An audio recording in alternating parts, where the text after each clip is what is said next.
on the electricity requirement that Australia does. He is projecting a smaller, weaker, less productive, less manufacturing intensive economy because of his ideological obsession and incapacity to grapple with the facts and the economics and the science and the interests of regional communities. Shifted, hasn't it, between, you know, clean or reliable? We certainly don't have reliable or cheap. Well, why do we have to make regional communities poorer for Peter Dutton to try and succeed? That's what his message is. Sorry, what's that logic?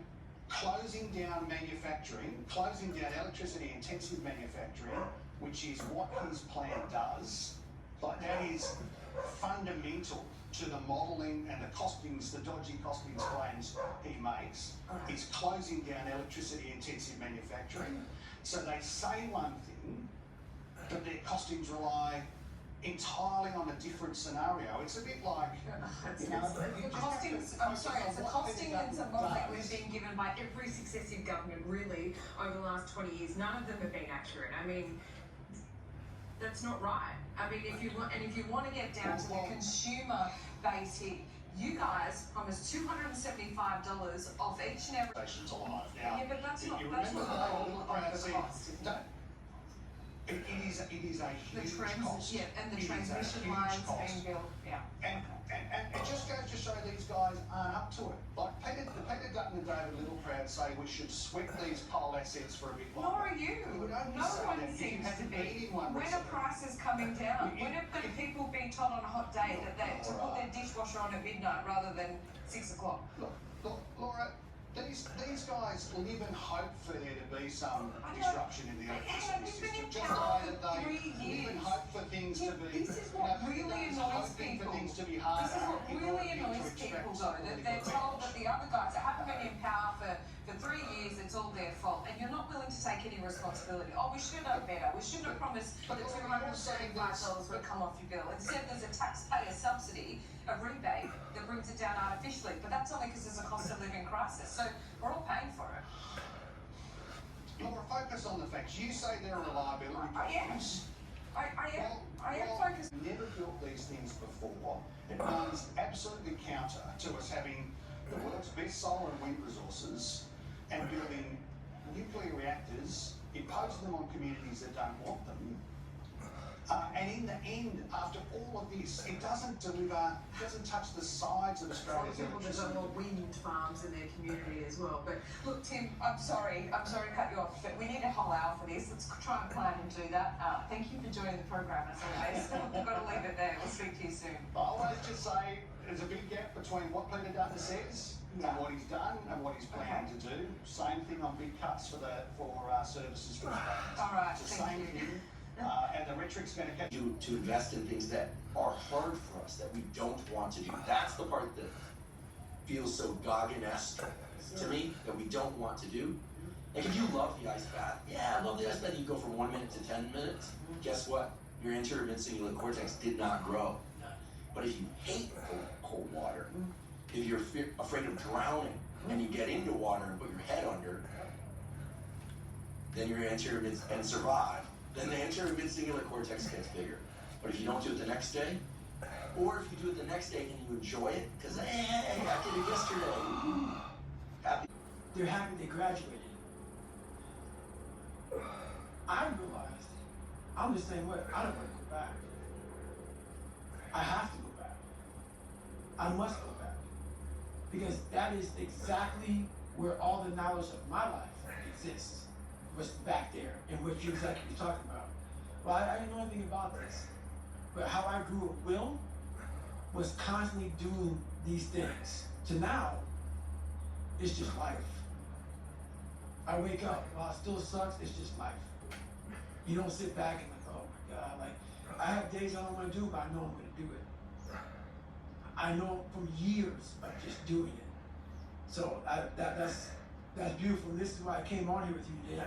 I'm glad you're talking about this, because human beings need to hear this. They need to stop hearing these hacks on this and that. There's no fucking hack, bro. There's no fucking hack. Yeah, you make this and that and saunas and all this shit. The levers, those are the gears, and without those, this thing that you're talking talking about David Goggins as a verb. Right. You know, I sometimes make the joke, but it's not a joke. Right. Goggins is a name, and it's a verb. People go, I'm gonna Goggins there, right? But that's, I think, again, I'm not a psychologist, but I think that's what you're talking about. The stick, friction, being haunted. It's the suck part that grows this anterior mid-cingulate cortex. So now you know why there's so many people that fail in this world to figure out their purpose. The purpose in life. Where do I go? Because to grow that, while you may not look like me, how my daily life looks, don't look fun. Don't look fun. So it's a choice that people have to make in life. But what's so funny about it is even the richest of rich in the suck. You find it in the suck, and you find it repeatedly in the suck, to the point where you know exactly who you are. Most people are missing something because they don't know who they are. They never examine themselves. They've never done this experiment on themselves. The lab rat, we're all lab rats, but you're also the scientist. You create your own self. Most people are missing something. There's so much trapped in there. I don't even want to say potential. I think that's the word used out too much too.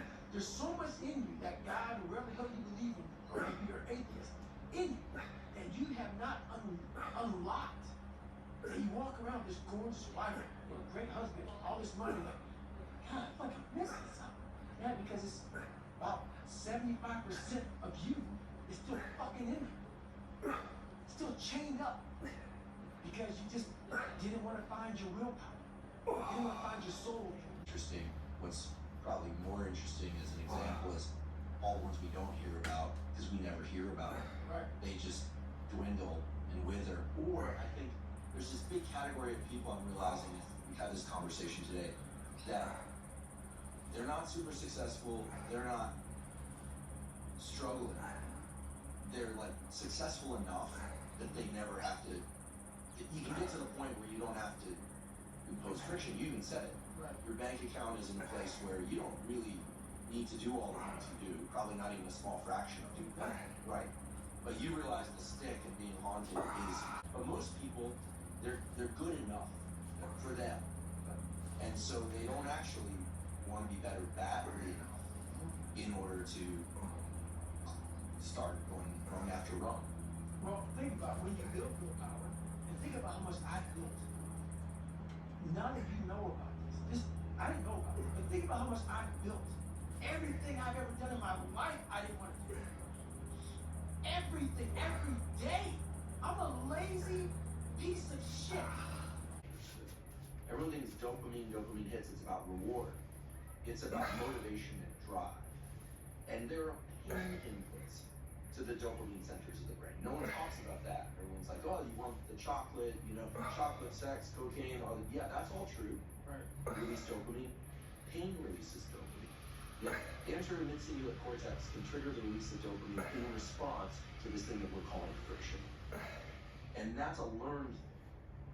That's something that no animal or human being comes into the world. We all are averse to pain and like pleasure. Like sugar, fat, don't like hot surfaces. But this is a structure that learns. It has neuroplasticity, the ability to change throughout the entire lifespan. And here's the part that I think, again, this is just nerd speak for what you already know and have done and exemplified, is that people say, oh, it has plasticity, you can change it. Guess what? It has plasticity in both directions. It can grow just as easily as it can grow. It's like silly buddy, it can shrink. So, it requires constant upkeep, right? And that answer isn't where people live in life. They're like, give me the energy drink, give me the supplement, give me the sauna protocol, it's gonna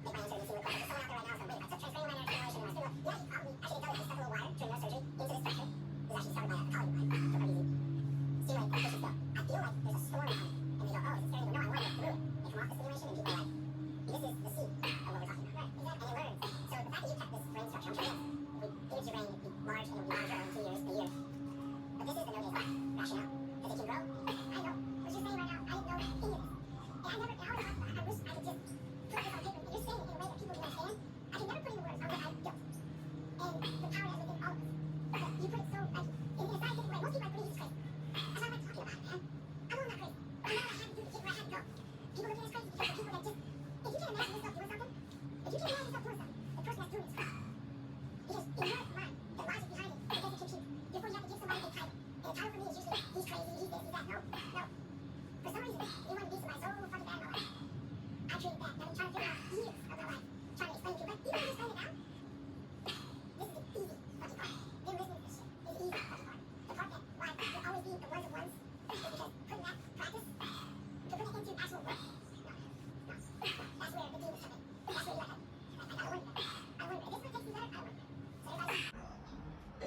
kind of want to just grab them and wait. That was you then, it's you now. But people tend to think about how the conditions that were around success must have been part of it. And you can understand why. It's like, it's very rational. I was in that situation, I was successful. I'm in this situation, I'm not. That was the past, this is the present. Ergo, capable, right? And you see how people get into these loops. And as you mentioned, you spent the first 20 years of your life in extremely challenged circumstances. And then you can see how people get to a point where, like, everything feels hard. Like when you're 300 pounds, I haven't never been 300 pounds, but I can't imagine it feels good to get up and move around. I got a friend, he's in excess of 300 pounds. We've been trying on him for years, but no win. And he's got crazy psoriasis on the back of his calf. He actually smells bad sometimes because he can't wash as well as he would. He's big. So fucking bad.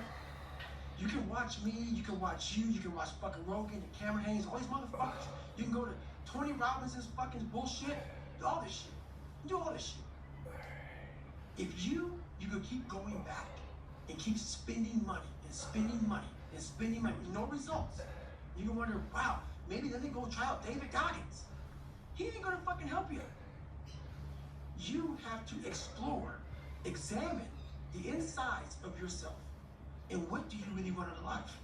Your friend, and a lot of people out here, just don't fucking want it. So guess what?